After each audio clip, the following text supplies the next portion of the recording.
All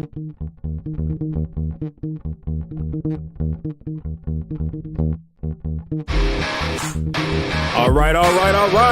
Welcome back. Misfit Nation. Misfit Nation. The Misfit Nation Show. We are a show founded by a veteran and hosted by two veterans and a military spouse. Our mission is to get people to tell their stories to the world.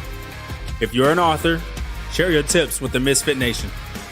If you're a musician or an actor, our audience needs to know how they too can get into the business. Coaches, we love our coaches. Come on and share your tips with the Misfit Nation to help them become better versions of themselves. If you are a corporate leader or an entrepreneur, come on and show how you did it and how hard you have fought for success.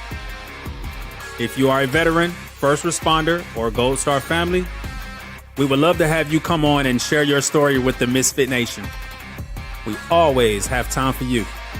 If you're feeling down, alone, or starting to see the darkness, stop. Think about those who are around you. You are not alone. You will be missed. If you feel like your problems will be a burden to those in your inner circle or feel embarrassed, dial 988. If you are a veteran, take option 1. We need you to keep pushing forward. Don't make a permanent solution to a temporary problem. If you are a new listener, welcome to the Misfit Nation Show. Be sure to subscribe to our show on your favorite podcast app. Also on our YouTube channel at @the_Misfit Nation. Subscribe and click the bell to keep you up to date on our latest episodes and all of our news. You can also find us on Heroes Media Group and About Face Radio. Now, let's get to the show!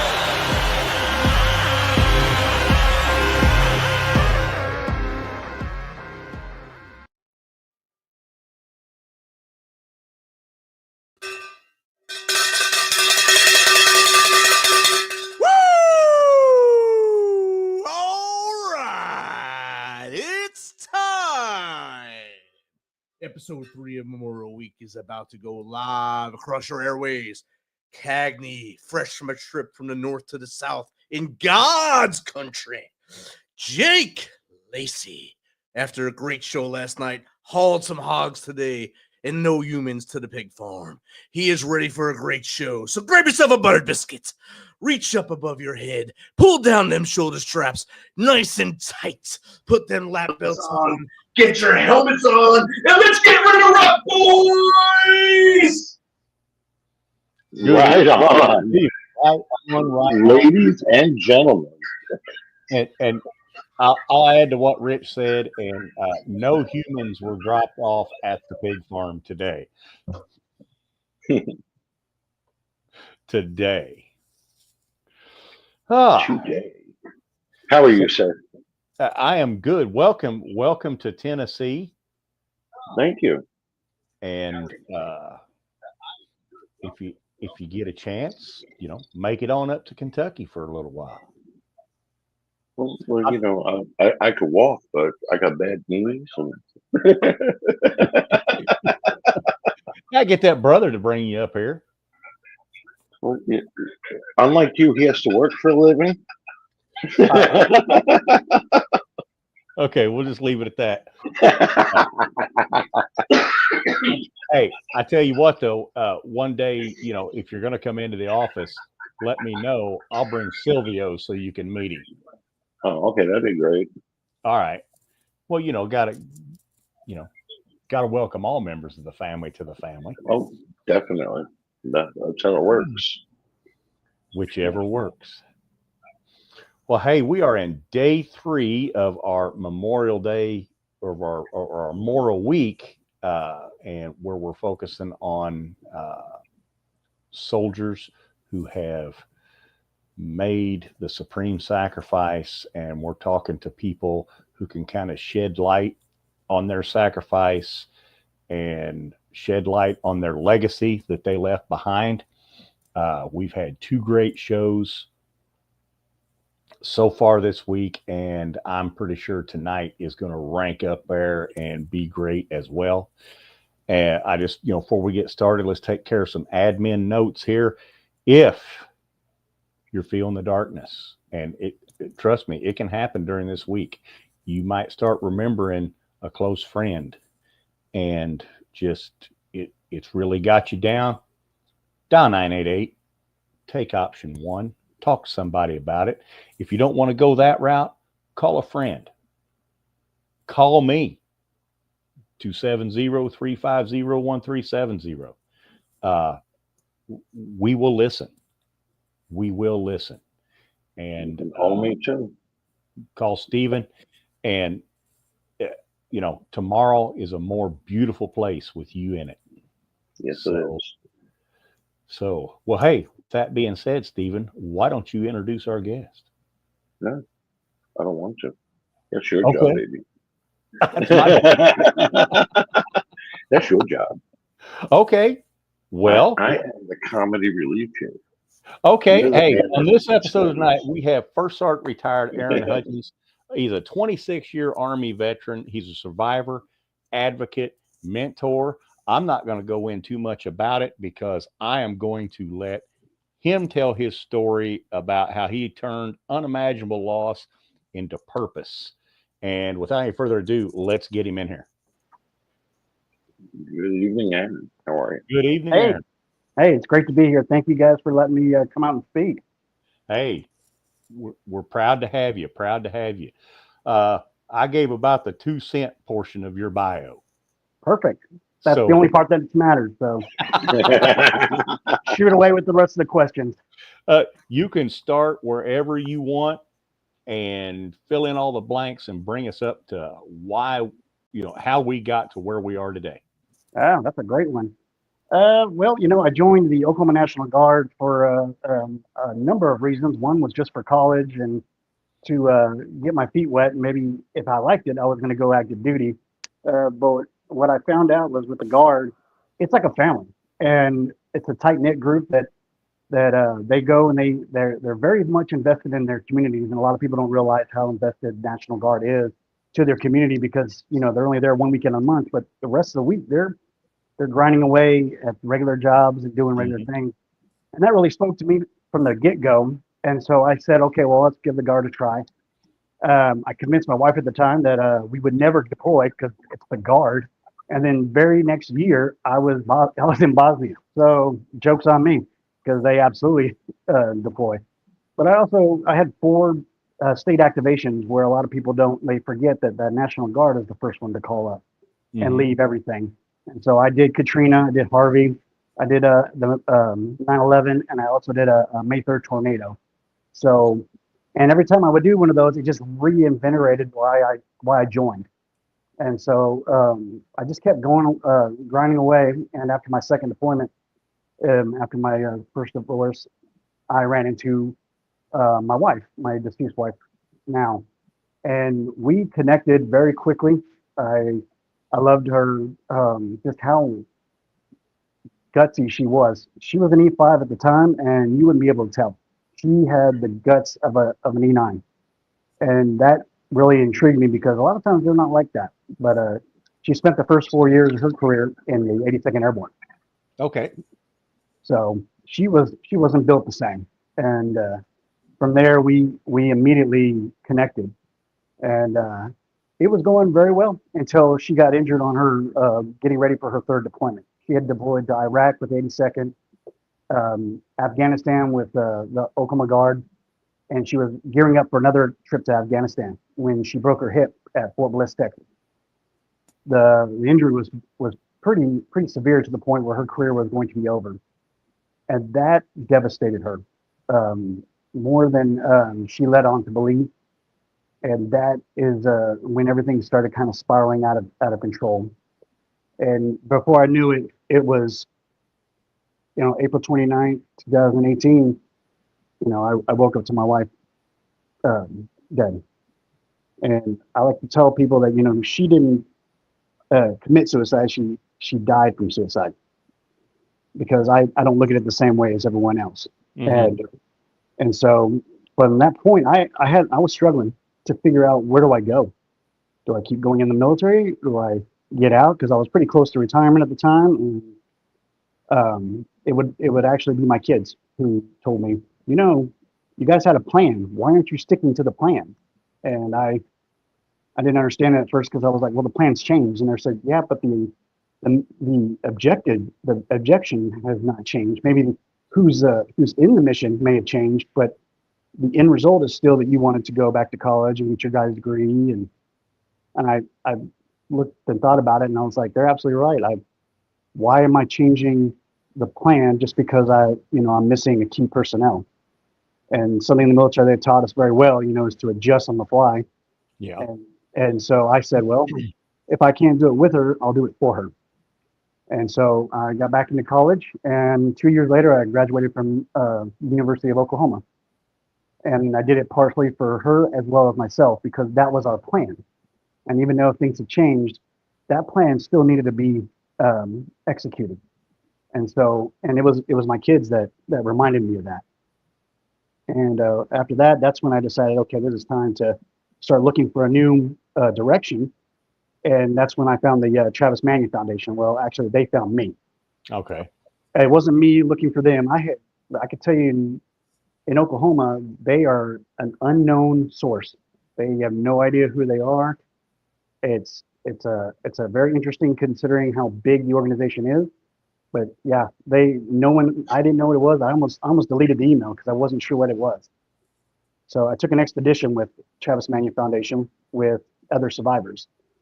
And that's where things completely flipped my script, was being with 12 other people that shared in the same experiences, that they did the same things. I may have been the only guy there, but their experiences were so similar. And they were there to try to not only better themselves, but maybe help somebody else. And that really spoke to me. And when I got back from that expedition, and it was only a week long in Arizona, I was like, okay, what do we got to do? And I told my son, and that's when he said, Dad, I really want to try that. And so he was old enough, and so we applied for an expedition for him. He went to Puerto Rico with the Travis Manion, and he came back, and that we were 2 for 2 on that. He was completely shocked and completely over profound. Like, he goes, I met my people, Dad. I met people that are just like me. They're sharing the stories. I can understand where they're going through, and they can understand me. And he was like, I didn't even want to leave. And so at that point, that's when him and I decided, let's do something here, because I can see the value, absolutely see the value. Mm-hmm. And so we started, and for the past year, my son and I have been grinding just about every month, trying to figure out how to get this bad boy off the ground. It's like building a plane in flight. It is. So it's been profoundly difficult, but I've enjoyed the difficulty, because that's, in the military, the way they look at it is, if you're doing it right, it's hard. That's the way you. Yes. And I'm heading towards the right direction, because it is extremely difficult. Am I out of my comfort zone? Absolutely.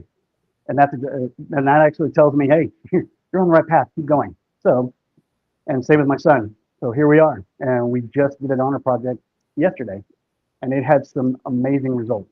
So I've got a whole new group to add to the tribe, and we are Cadillacing. Good deal. Good deal. And for those of you out there that don't know what Cadillacing means, that means they've got the pedal down and they're rolling. So, Absolutely. Yeah. I'm glad you explained that to me, because I was lost. Oh, okay. Well, that's a term my dad used all the time, and that was, yeah, and that's a good way to describe it. I mean, you're going 100 mile an hour with your hair on fire, doing what you need to do, and that's good. That is good. And we're starting to get questions to pop in already. Oh, yes, we are. Are you ready? Yeah, go ahead, Stephen. Okay. At Gina Develop, how do you tell others to try and find purpose after experiencing loss? Thank you, at Gina Develop, for that question. So how do I tell people how to find purpose after a loss? I tell them, prior, what were you doing prior to that loss? What was it that you guys were doing? Did you have a direction? Were you already did you have a place or a purpose that you were going to go before that loss? And if you did, what was it? And why if because you lost somebody, why does that change that goal? Why can't you continue forward? Why can't you do it in their legacy? Why can't you do it in your legacy to give peace? And that is exactly how I looked at it was as well. One, it could be anything as simple as, we had a plan to go to Costa Rica. Go to Costa Rica, do it and go alone. Go there and take that moment and that time that you have that you planned on doing with that person and do it. Live out one of their dreams. Maybe live out something that they've always wanted to do, but never had the time to do it. And now that there isn't any time left, why don't you do it? Because you're now the representative. You're the one there holding down the reins. You're the one that is carrying on their legacy. Why not find something that they did and go, you know what? We always wanted to go to Washington State to this. Go. And go back and live that moment for them. Not you, but for them. And so that's what I tell people after a loss is find a goal that has a future and lean towards it and see where it takes you. You'd be surprised because that person that passed away, they wanted to go there. So why were they so focused on wanting to go that or do that? Because it meant something to them. So it should mean something to you. And so that's what I tell them. And I found it could be as something as simple. They might have wanted to go there to show it to you. Yep. Absolutely. And so, yeah, you're fulfilling their wishes, their legacy. That can be a remembrance touch point for, a good memory. And that's powerful stuff right there. So, It is. it's worked for me. I can't say that it works for everyone, but I'm saying that a lot of times when we lose somebody, we lose our direction and we lose like our focus of why are we doing what we're doing and where are we going with this? And when that happens, the best way to do is to redirect yourself to the person that you lost and say, you know what? The plan was we were going to go and move up to Washington State and live out our years, with a small cafe off the coast, Okay, well, do it. What do you do it? Name the cafe after them. Or go down there and just see what was it that they wanted to experience or share with you. And that was so important that they took the time to tell you all about it. So take the time to live it. Yeah, absolutely. Absolutely. Yes. Definitely. I think we We got got another. another question coming in. Let me find it because there we go. At Celebration for Fun, how has volunteering with Travis Manion helped you? So Thank you, Celebration for Fun, for that question. how has the Travis Manion helped me as it comes to service? And that's the biggest thing. They take care of, the Travis Manion Foundation is very good with taking care of not only their veterans, but their families of the fallen. And that is something that we tend to forget about because they're their own culture, they're their own community. And what happens is when we focus on the veteran, which is great, and I think that is something we should absolutely focus on. But when that family loses that veteran, now they're losing that identity that made them a veteran family or made them, pro-military or pro-veteran. And when they lose that, people tend to just like, well, they're not part of the community anymore, and they are. And a lot of times, that's something that we need to bring back in and bring those survivors back in and go, hey, we haven't forgotten about you. Your loss matters. And a lot of times they feel like they are not there anymore. And so the fact that the Travis Manion focuses a lot on bringing them back into the fold and then giving them a purpose, like service. And that's the biggest thing about Travis Manion Foundation is it's about service. It's not just about, hey, can you give me some free tickets to a Thunder game? Or can I get a really cool bumper sticker on the back of my car? It's like, hey, do you want to help other people that are struggling? Because we found that if we do that with positive psychology, it helps. It not only helps them, but it will help you because you can see the difference almost immediately. And so a lot of times I tell people that do some service, get down there and get your hands dirty, reach down and clean someone's yard or something. And you'd be surprised that little bit of humbling works. It just, you kind of see things in a different light. And a lot of times when I do my service, I don't talk much. I put my earphones in and I go to work because I'm spending that time just in reflection. And so I say service is such an important thing that I focus on, that's why I went with the Travis Manion Foundation, then other than like TAPS or some of the big, huge survivor cultures that I don't have anything against. I think they're fantastic. But the Travis Manion just spoke to my heart about community. I've had contact with them here in the local area, been to some of their functions and just, putting out wreaths, putting out flags, and just being with the people. Yeah, I cannot say enough about that organization and what they do for the community. And it's just, it's amazing. Well, when we talk about veterans, I've been told, that the veterans are only make up 1 to 3% of our communities and our population. Well, what are we doing with the other 97 or 99% of the community? Is it not something that we need to take care of as well? And so we bring them both in. Let's connect the veterans with the community that doesn't understand what they've been struggling. And that's the way we can connect them, is by taking them and going, hey, do you know this? And bring them in and go, oh, because it changes the landscape when you start talking to civilians and you start explaining why we have these traditions and why we do the things that we do. It puts things into an easier context for them to understand. Okay, it's not just beans and bullets and violence. It was, oh, you guys were like, building communities, and your engineers were rebuilding schools, and that stuff right there. It informs the community of, we're not just a bunch of meatheads that did something protective. We did a lot of other things, and a lot of people join the military not to just do that. They join it for other reasons, and they get a lot out of it. And so that word's not being spread. And so that's something that I like about the Travis Manion Foundation.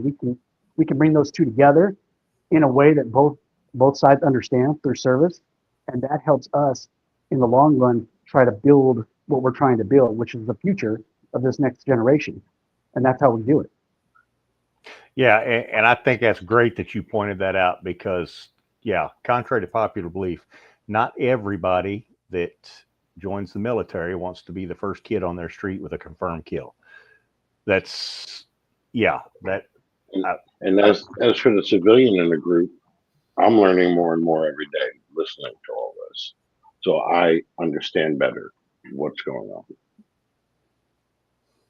Absolutely. And that's why the Travis Manion, they also focus on the kids, because that's our biggest focus. That we're empowering veterans and families of the fallen to develop character in future generations.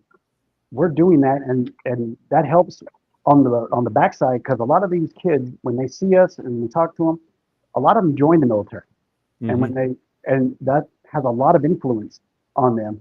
And one of the biggest problems we had in the military since I got out, I retired a year ago, we're always complaining about, well, I have no way to connect to my younger soldiers.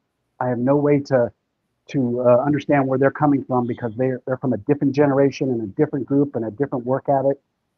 I get that. But if we can catch them before they get in, then you have a better chance of connecting with them down the road. And that's exactly what we do. We get them integrated with veterans and people that are very like-minded, and then it makes the transition a lot easier when they get in and they go, hey, I understand what you're saying. I'll do that. I've done that. Yeah, you just kind of, it's almost like having a cheat sheet when you get in. It is. You're not going to catch everyone, but you're going to catch a large group of them. Yes. Yes. Now, have you been approached by, I don't know if they can do this or not, have you been approached by military recruiters to come in and talk to kids that they've already got on the block to go in? Absolutely. So, matter of fact, on May 10th, I spoke to I guess they're called the blue phase, and it's all the soldiers that are going to be leaving for basic and AIT for the Oklahoma National Guard. It's like one last drill before they walk out the door, because they have such a high turnover rate that the kids, they first they sign their contract. They're like, "Oh, I'm in." But as that day approaches, they start getting the cold feet and they start going, "Well, maybe I shouldn't be doing this." And so at the last, they have a lot of turnover, and so they're constantly trying to look for any way that we can change that from happening. And so they reached out to me and said, "Hey, I've got 200 shippers. Can you come in and share your story or talk to them about what it is that you guys do and see if we can connect?" And so I did a presentation on May 10th, and it was 187 recruits leaving for basic training. And I'll tell you, it was an amazing. I had so many questions. I had to like cut some of them off because I'd have never got out of there. And it went really well because we had a lot of kids that were like, "Man, I don't know." But then after we spoke, they were like, "Okay, that makes more sense. I can see where you're coming from now." And I'm, as a civilian, but yeah, no, I've absolutely been approached. Done it probably 3 times total since I started doing this for the Travis Manion Foundation. Awesome. Like I said, it is a great organization. Stephen, I'm gonna pop this up. You want to read it? Oh, sure. That's what I'm here for. Damien is real, and Okay. You said you were part of an honor project this weekend. Can you explain what that is? How can we better support Gold Star families year round and not just on Memorial Day? Thank you, Damien is real, and for that question. That's a fantastic 3-part question. That's going to, I'm sure I'm going to get off in the weeds on one of these and forget what the other part of the question was. So the Honor Project was something that was established back during COVID. And what it was is that there was, how we had limited access to leave our homes and visit our loved ones. They had someone that went to go visit their loved one in Arlington. And when they did, there was no one out there. And so they thought, well, maybe so they just literally sent out an email saying, "Hey, if anyone knows anyone that's buried in Arlington that you would like for us to go visit on your behalf, let us know." And I think they got, don't quote me on this, but anywhere from 3,000 to 4,000 requests. Wow. Because people wanted, they're out of town, they weren't close to them, so they wanted someone to be there and just take a moment of their time to show their respects and gratitude to the fallen soldiers. And so they didn't have enough people. I think it was like 2 or 3 people. And so they reached out to the Travis Manion Foundation because they knew the organization is very big out there. And that's what got it started, because the Travis Manion Foundation was like, "Oh, we're all over this. Yeah, we want that." And so from then on, they started this where every Memorial Day, or the weekend prior or days before, they do this honor project, and they honor all the veterans that have served at just about as many as the cemeteries they can get volunteers for. And so people can request on their website, "Hey, can you go visit my grandfather? Can you go visit my dad? Can you go visit my uncle?" And they honor that request. If that's one of the cemeteries that's on the list, they go out there, they leave them a marker, and then they take a picture so that they can show that they were there and they did pay some respect to them. And then they send it back to the family. So what we did is exactly the same thing. I got anywhere from 35 volunteers that wanted this opportunity to come out to the cemetery, and so we did a full ceremony, and then we explained what it is to be a survivor, what it means to be a veteran. And then what they do is we give them some markers, some tokens, and then we basically start from one end to the cemetery to the other, and they walk. And during that time, they reflect, and they bring their kids, they bring their friends and relatives, and then they stop at every gravestone that has either a flag or is a veteran, regardless of how they were killed in action or just died. And they pay a couple of minutes in solitude and just sit and reflect with them. And then they move on to the next one until every single veteran in that cemetery has had somebody come pay their respects, with or without the family there. And so that is the honor project, and that's what we just did yesterday.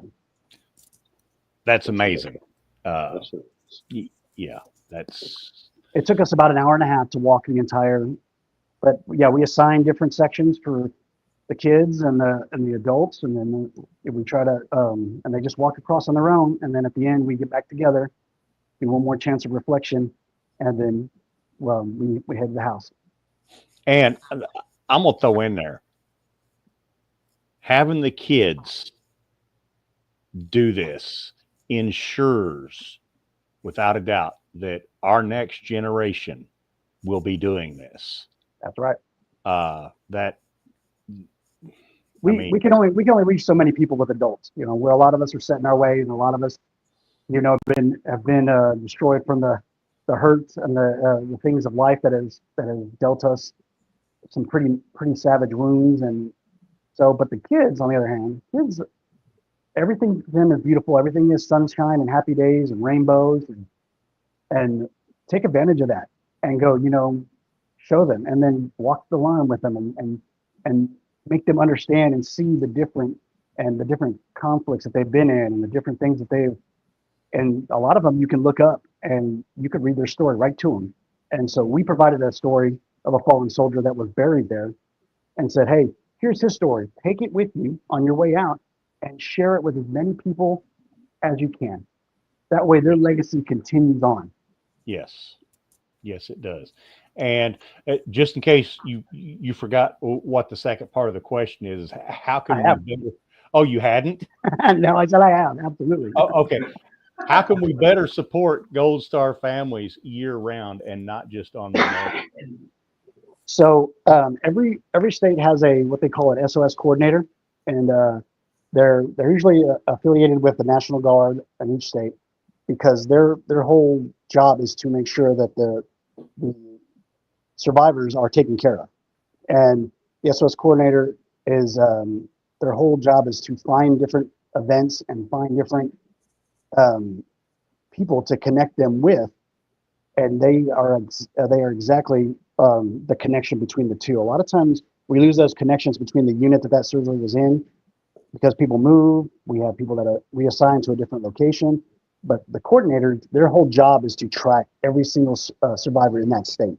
Anytime they move and they get a new one, their stuff rotates in and they get all of it. And so the SOS coordinator is exactly the start of where you want to go, because they have a list of every name, who and what they are willing to accept. And that way, year round, they've got their own websites. They've got each state's got them named with SOS Oklahoma, SOS. If you go on to Facebook or Instagram, they name it real simple so that it's not hard to find. Mm-hmm. TAPS is a big one that you can go onto their website year round, and they've got stuff going on year round, just about every state you could possibly think of. And that's the first and easiest way to connect with them, because there's it's a diverse group that feel that are a little bit disconnected, and sometimes they don't want to be found, and sometimes they do, or they just don't realize it. And so coming to their events that they put on allows you to interact with them. And they're just about every month there's some kind of dinner that they do. There's always some kind of event that they're with it. They do a Gold Star tree lighting. Every single capital does it. Even DC does it. So these events, they're year round. They're at the same time every year. They do stuff for them on Veterans Day. They do stuff Memorial Day, and that you can find them real simple, just going in there and Googling. And Now, that's a good way to let me start. ask you, you said SOS, say New Jersey, is it S.O.S, or is it Yeah. just SOS? Okay. It's an acronym. For me, people like me that don't know how to look it up, so I want to make sure. You said it, and I'm sitting here thinking, I'm like, okay, I got to figure it out. That's why I figured it out. Thank you. Yeah. All right. Hey, while we got a little break here, I'm going to take a moment to mention Reads Across America Radio, 3 p.m. Eastern on Mondays. You can catch us on there. Make sure you tune in. We would love to have you. That is Reads Across America Radio, 3 p.m. Eastern on Mondays. And if you're not watching the live version of this show, we'd just like to welcome you to the show. And thank you all for being here. All right. So we've talked a lot about the Travis Manion Foundation, talked about what you're doing. You mind talking a little bit? Because, okay, expecting my roomie to have his faster wig and pumping it up tonight. Even that means that, you need to pump it up a little bit tonight. Oh, But, I should have brought it then. That's hilarious that he remembered that. What I was going to ask you is, you mentioned your kids at the first of the show, telling you, hey, basically, get up and do this. Can you kind of go in just a little bit more about how your kids have, because I think kids are very resilient. They are. And they just take things at face value and just run with it. Explain how your kids have been a help to you during all this. Man, you're going to get me emotional, but yeah. So kids don't understand the level of pain that goes along with it. They do, but not. They process pain and suffering different. It's like it comes in waves. It comes in different cycles, and so they don't feel it the same way that an adult does. And so a lot of times in the beginning they were just numb, and they didn't know how to talk to me or how to reach me, because I was having a hard time just trying to connect with anybody. And so they just kept like, Dad, you want to go do something? You want to? And at first I was like, no, I don't want to do anything. And they just what it was is that they just kept encouraging. They kept making things available that I didn't think about making available. And so, like, we built a car together, and it was one of my oldest sons. It was like, well, can you show me how to build this? Can you show me? He basically played on my strengths and said, well, I know you're good at this, so why don't you show me how to do this? And when he did that, it brought me out of my shell, and I started going, I do have purpose. I do have a skill set that I'm not utilizing. And then the next one did the same thing. And it became this continuous motion of, hey, Dad, show me how to fish. Hey, Dad, can you show me how to write this paper? And at first I didn't catch it. I was just like, yeah, because it gave me a direction. It gave me something to do. And it was something that I was good at. So I kept, and so they were instrumental in bringing me out of this dark place, because they didn't know how else to reach me, but they decided, well, I know that he used to do this, and I know he used to be into OU football. Let's just see if we can reach him through doing that. And that's how my kids got me out of sitting at home, and I didn't know where I should go. And military was being extremely difficult because I didn't know my leadership had, as much as you may think that they are prepared for that, they're not. And the Army did not do a good job of like picking me up and dusting me off and going, hey, brother, we got you. It wasn't like that at all. It was a lot of just, well, you're a senior NCO, you got this. And they just left me.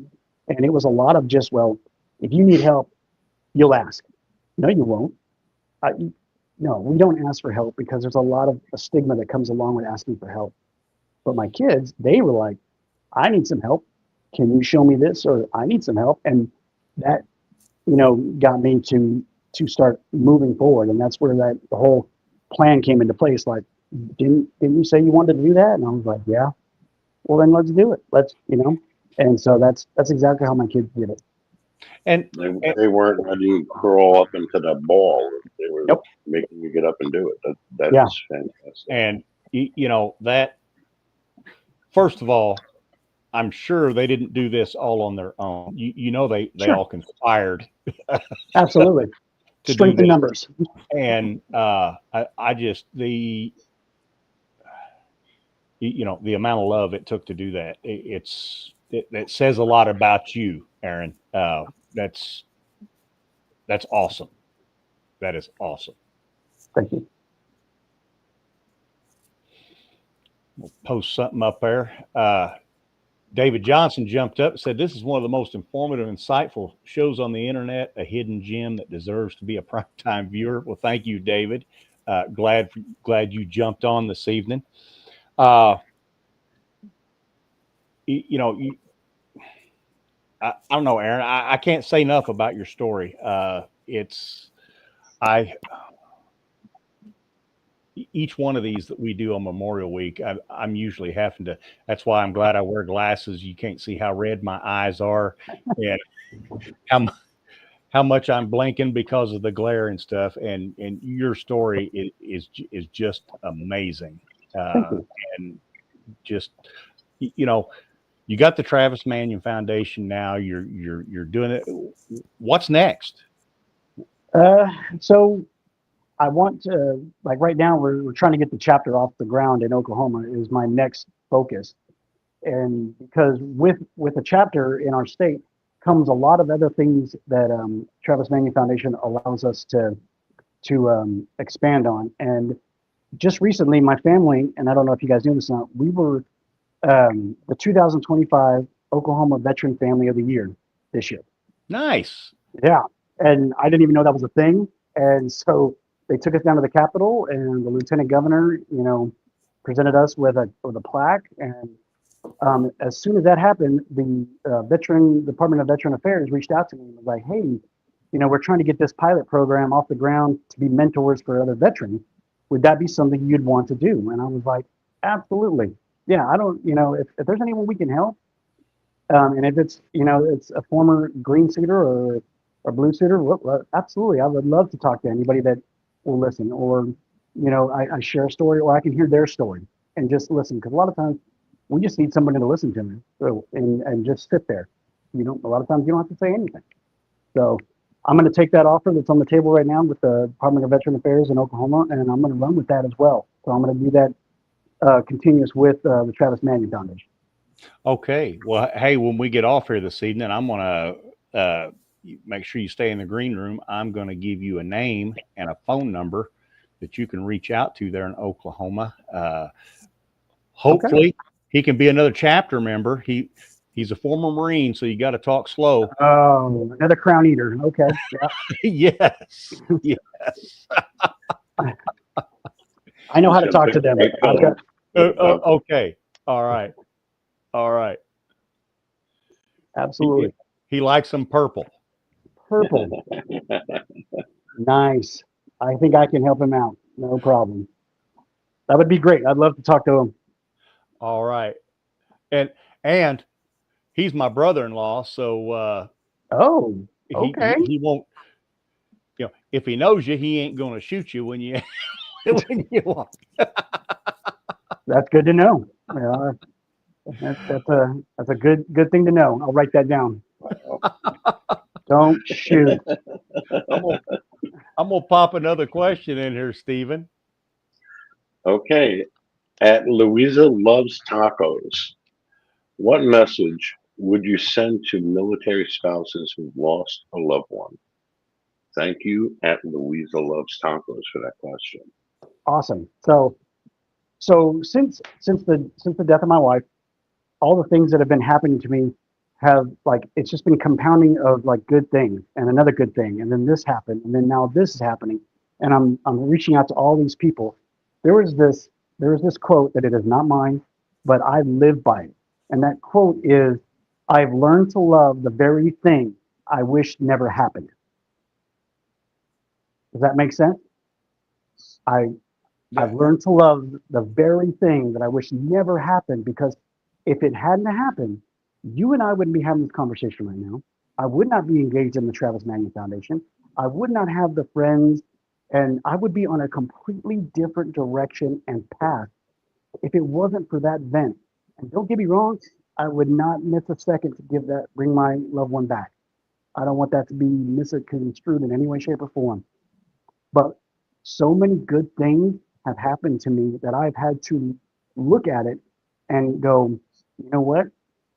It may have been a horrible tragedy, but now I'm on a completely different path, helping other people that I would never be talking to. and I would never have met. And I've met some amazing people.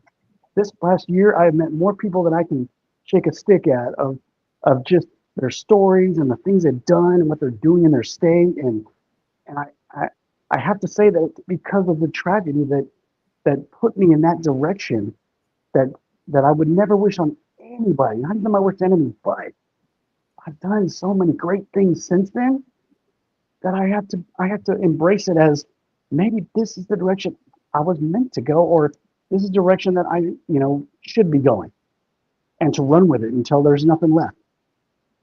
So that is what I tell people. That's awesome. And you know, and basically it was lacing up your boots, putting on your kit, and continuing mission. And you know, and with the help of your loved ones around you, keeping your head straight, keeping everything focused. You're doing great things, man. That's all we can say about that. Get and reach out. It is known that we all have 3 deaths: our physical death, our burial, and the day our name is stopped being said. The Honor Project ensures that the 3rd death is delayed. Yes, it does. Absolutely. Yes, it does. You will never die as long as someone says your name. Absolutely. Matter of fact, that was part of one of the speeches that we gave yesterday. That is word for word, right out of one of the speeches that we gave. So you couldn't be more spot on. Awesome. Thank you for tossing that in there, Rich. Rich says that all the time. He'll post it all the time. Say the names. Say their names. You know, I used to say, soldiers don't care how much you know until you show those soldiers how much you care. And you can take that and swap out soldier for loved one. You can swap out for friend, relative, coworker, anybody. You can swap that out and go, you know what? Yeah. If you show them how much you care, your acts of kindness, your actions define you, not your words. So a lot of people like to say what you want to hear, but they don't do what you need them to do. Yeah, because we've all had that leader that's really not, let's say, competent in the MOS. Oh, yeah. But you could call him at 3 o'clock in the morning and he's going to be there to help you jumpstart your car. Yep, or bury a body. So I didn't want to go there, but yes. I was going to say the pig farm. Hey, I got to take just a second out to say hello to my grandson Wyatt. He just popped in and said hello. Thank you, Wyatt, for popping on. Nice. Okay, where was we? Oh yeah, but yeah, show people you care. Absolutely. And I saw a T-shirt today, and I stopped the person in front of me. I mean, it almost moved me to tears. And it's the T-shirt that says, "Dear person behind me, the world is a better place today because you were here," signed the person in front of you. That is so simple. Yeah. And like I said, it almost moved me to tears.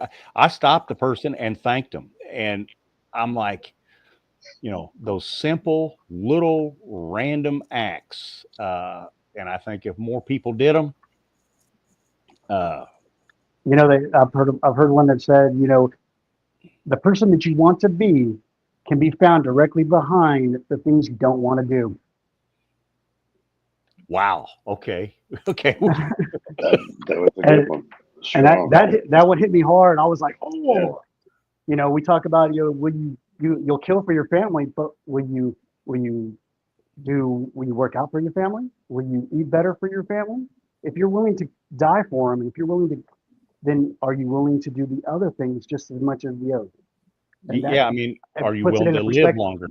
That's right. Are you willing to take care of yourself so that we can take care of you? Like there's a lot of stuff that goes with that. It's profound. It's simple, but it's profound.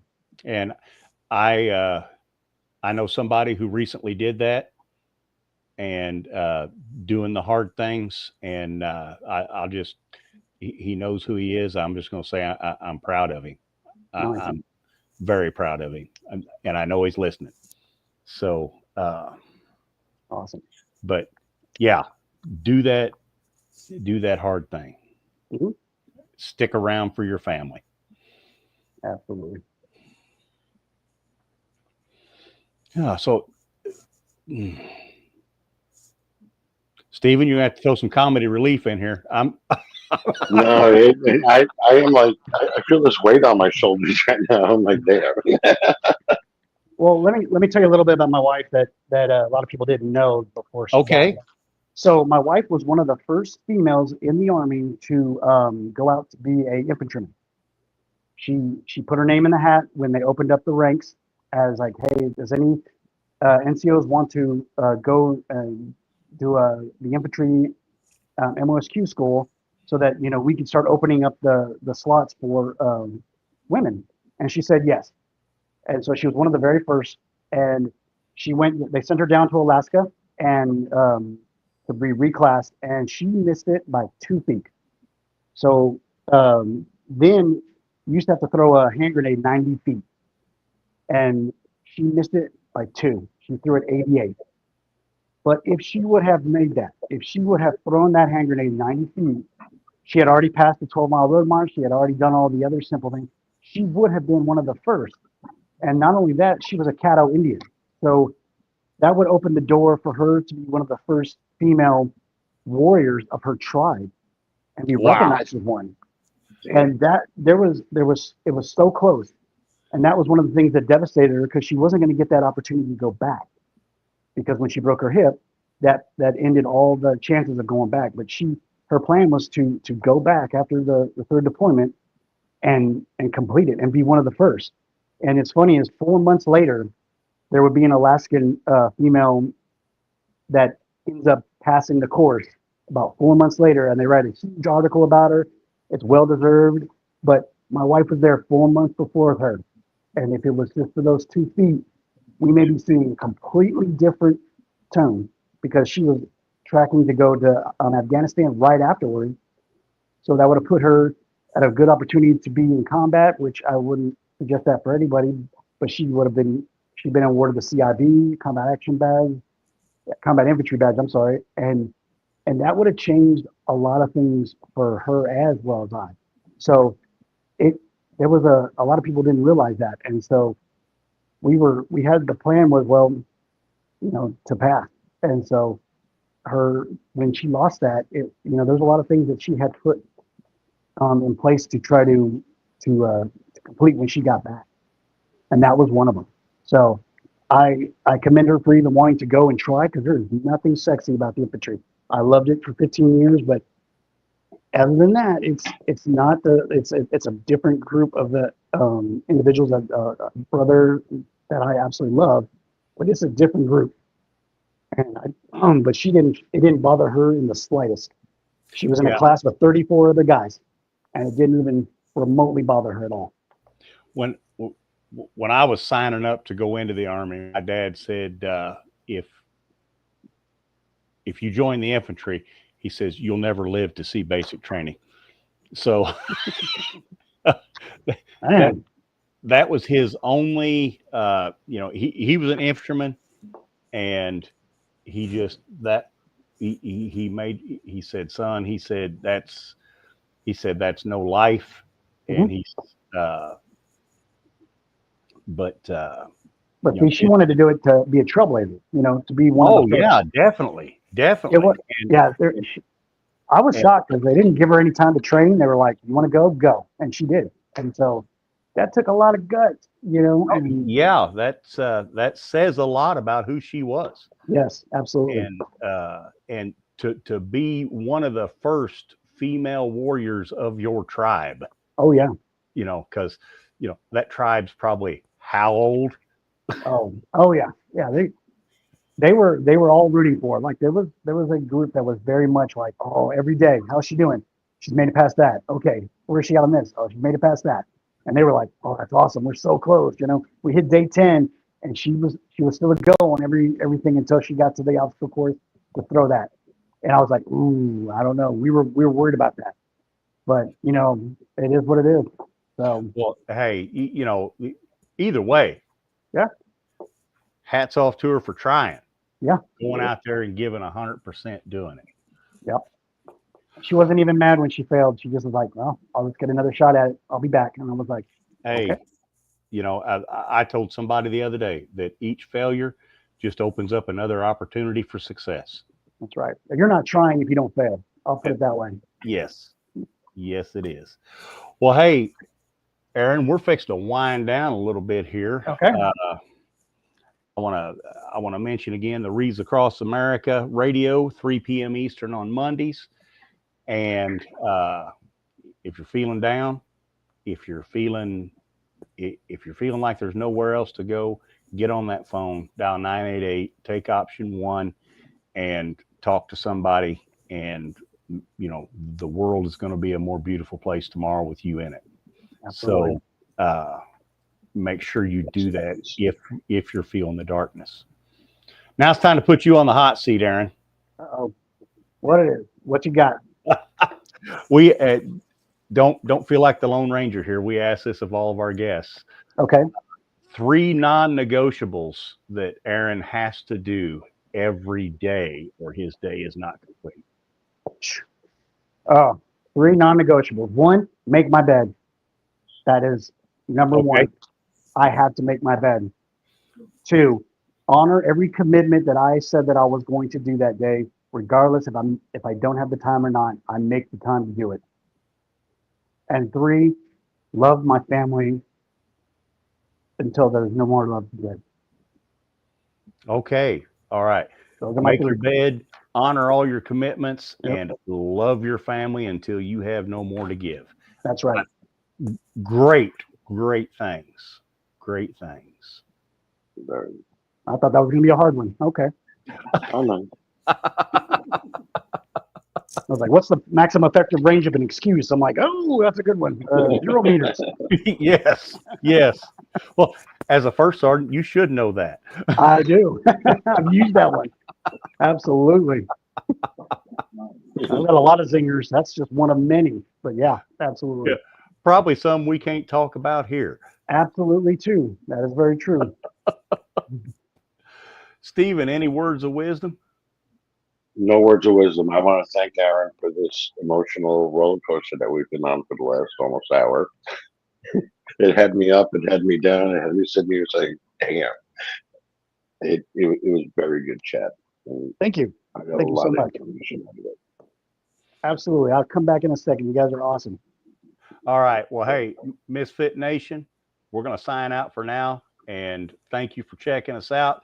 Thank you for the wonderful questions this evening, as always. And we love you. Good night, everybody. Thank you.